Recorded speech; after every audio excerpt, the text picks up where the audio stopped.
帅哥，你是这样刮胡子的吗？这样会很容易中标哦。用手摸摸看，这里的皮肤是圆弧形的。你在圆弧形的顶点摆上一个刀片，接触面积小，压力就大。再加上梯形剃刀的施力点在中间，你在这个点上又施加更大的压力，你的皮肤会从刀片间隙中凸出来，一刀下去，啊娘喂！你看到很多人这样刮，其实是错的。就像这一颗苹果，你这样切是不行的。那要怎么做呢？不要跟他拼拳，尝试切到中路。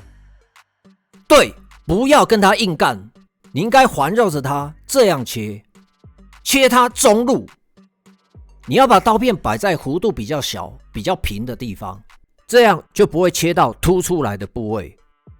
所以第一个重点，你要顺应皮肤的弧度来刮，摸一摸你的脸，避免把刀片摆在弧度很大、会转折的地方。像是鼻子下方，你的刀片应该这样摆，不要摆在凸点。脖子的位置，你应该顺着皮肤的弧度转动手柄。最难刮的下颚线，胡子刚好长在转折点上，怎么搞呢？尝试切到中路。你应该拉伸这里的皮肤，把这里的胡子拉上来，拖到平坦的地方，解决它。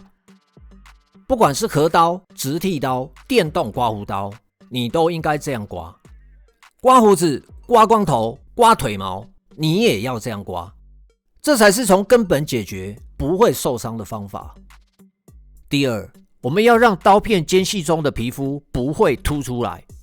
皮肤会凸出来，不外乎是压太大力，或者是本来就凹凸不平。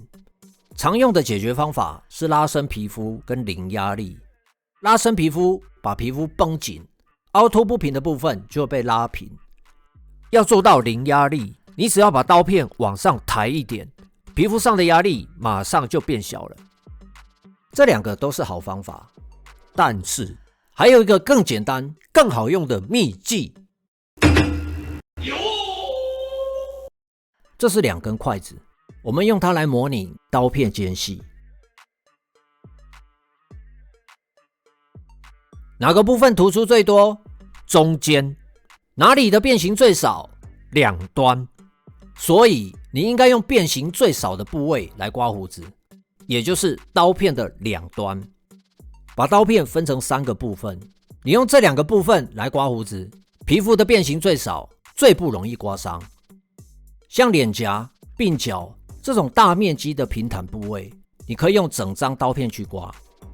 但是像嘴角、下颚线这种面积小、弧度变化很大的地方，你就要用刀片的两端来刮。特别是 slant 这种刀片经过扭转，刀片角度两端不一样的刮胡刀，你就更应该把它分成3段来用。胡子比较长或是顺刮的时候，就要用刀片角度比较大的这段。1-2天就刮一次，或是逆刮的时候，刀片角度小的这段会更好用。只要你会灵活运用整张刀片，胡子不但好刮，刀片的寿命也会更长。这样你会用了吗？这还不是最屌的哦，我们还可以屌上加屌，如虎添翼。第3个重点，我们要加入刀法来用。顺刮跟侧刮的时候，你要使用 J hook。J hook 就是让刀片水平旋转。你把刮胡刀这样旋转试试看，是不是不会把刮胡刀往下压？刀片不会往下压，当然就不会刮伤。鼻子下方你可以这样刮，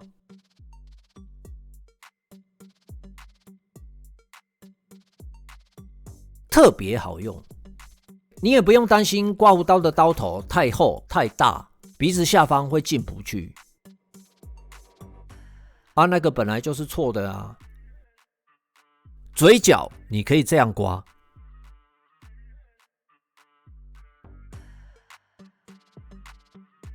轻松愉快。脖子这里的毛流很乱，通常是不照顺序乱长的。在这里，你不用纠结胡子生长的方向，直接一记接 hook 就解决了。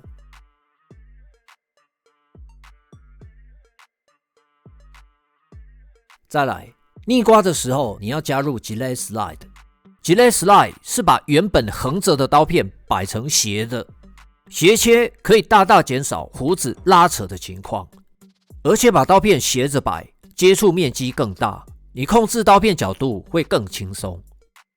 下颚线逆刮，把皮肤往上拉，靠顶盖 Gillette Slide。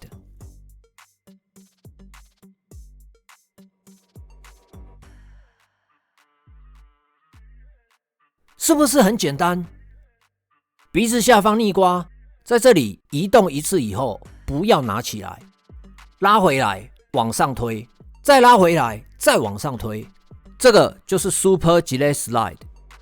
刀片不离开皮肤表面，就不会有重复下刀切入皮肤的风险。脖子这里的移动距离很长，不要想着长行程一次就刮完。移动的距离太长，刀片角度就会容易跑掉。你要把一个长行程分成多次的短行程，推进一点，停一下，分段前进。顺着弧度刮，你就不会刮伤。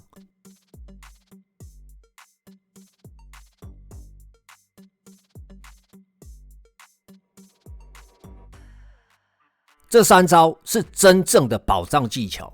熟练它，你就可以驾驭任何刮胡刀。我用过最难用的刮胡刀是 Spry 2.0。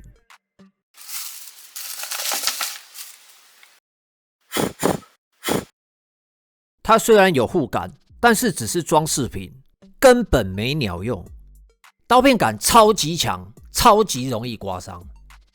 不过，如果你会靠着刀片的两端，让它做 J hook 跟 Gillette Slide，这会让这个区域形成一个稳固的三角形。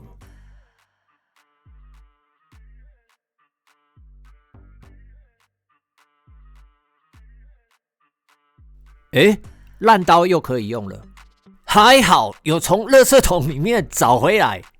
呀哈哈哈哈！这3招就是别人刮30年胡子也不会的超级诀窍，马上用你的刮胡刀试试看吧。好用的话留言告诉我。什么啊？不好用？不可能的代志啦！